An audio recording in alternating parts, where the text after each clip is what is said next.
Chit fund money circulation institution के जो प्रकरण हुआ करते थे उनको सेबी डील किया करता था और राज्य के स्तर पर जो कोऑपरेटिव सोसाइटी थी, क्रेडिट सोसाइटी थी, उन कोऑपरेटिव क्रेडिट सोसाइटीज से जो प्रकरण तैयार होते थे उनको स्टेट गवर्नमेंट्स डील किया करती थी।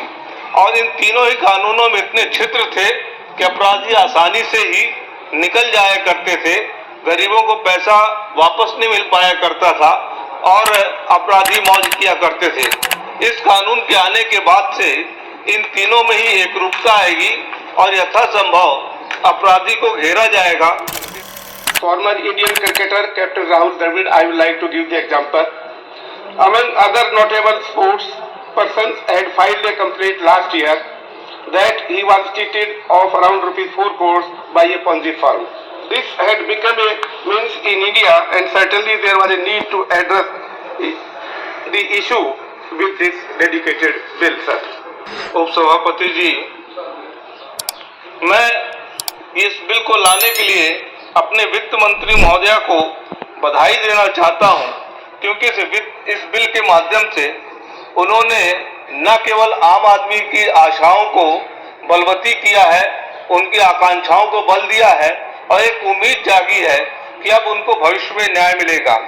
अभी तक इस बिल के आने से पहले इस तरीके के जो प्रकरण होते थे, 3 मोटे तौर पर अलग अलग संस्थाएं उनके साथ डील किया करती थी, लेकिन अब सारे प्रकरण जो है एक अम्ब्रेला के नीचे आ जाएंगे और एक कानून के तहत उनके साथ व्यवहार होगा।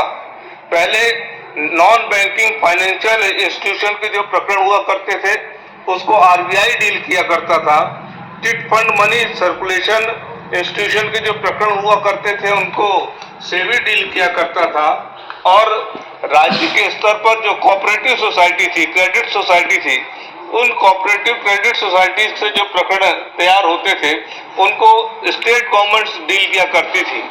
और इन तीनों ही कानूनों में इतने छिद्र थे कि अपराधी आसानी से ही निकल जाया करते थे, गरीबों को पैसा वापस नहीं मिल पाया करता था और अपराधी मौज किया करते थे।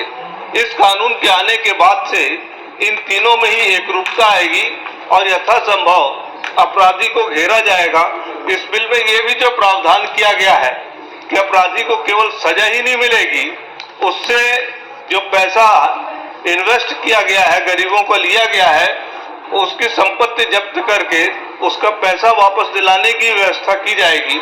और सबसे अच्छी बात सूचना तकनीकी का प्रयोग करके ये तय किया गया है कि हम एक पूरे देश का डाटाबेस बनाएंगे कि कौन सी कंपनी जो नियम के अनुसार चिट फंड का काम करने के लिए अधिकृत है, नियम के अनुसार काम कर रही है, जिससे कि भविष्य में जो कोई इन्वेस्ट भी करना चाहता है उसके माध्यम से अपने सपनों को आकार भी देना चाहता है, वो धोखा न खाए। Dr. KVP Ramchandra Rao. I only hope this bill will